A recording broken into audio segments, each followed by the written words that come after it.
How do you think countries like Indonesia would be able to get better in finding the better intersection between power and talent, so that the selection of talent is a lot more based on meritocracy as opposed to, call it, patronage and or loyalty? And I say this with respect to many democracies around the world that have been selecting talent, I think, a lot more based on patronage and or loyalty, as compared to China, which would have been an autocracy, but I think until recently being quite good in selecting talent based on meritocracy.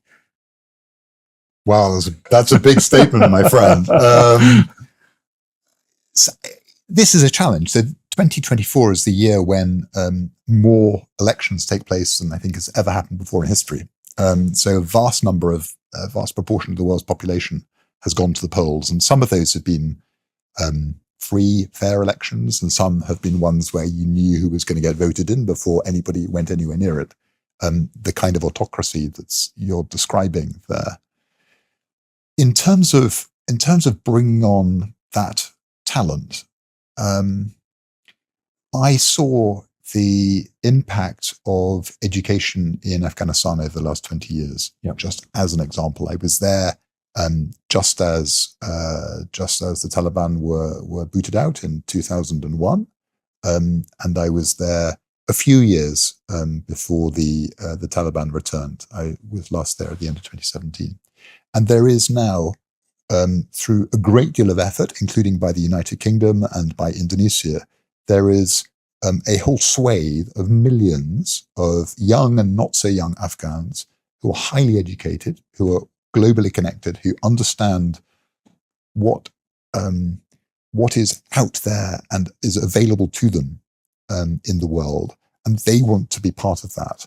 And those people have not gone away, whoever is in charge there at the moment. So at the moment, they're denied exactly the kind of democracy that you're talking about. Yeah. That will change at some point. But when I look at Indonesia, and from a UK point of view, we are enormously proud that there are more young Indonesians coming to the UK on government scholarships than to any other country. And that's on Indonesian government scholarships. And we have our own Chevening government scholarship scheme. And this year there are 2 universities from the UK opening campuses here in Indonesia so that young Indonesians can get access to a world-class education. King's College London, Lancaster University, without needing to leave Indonesia.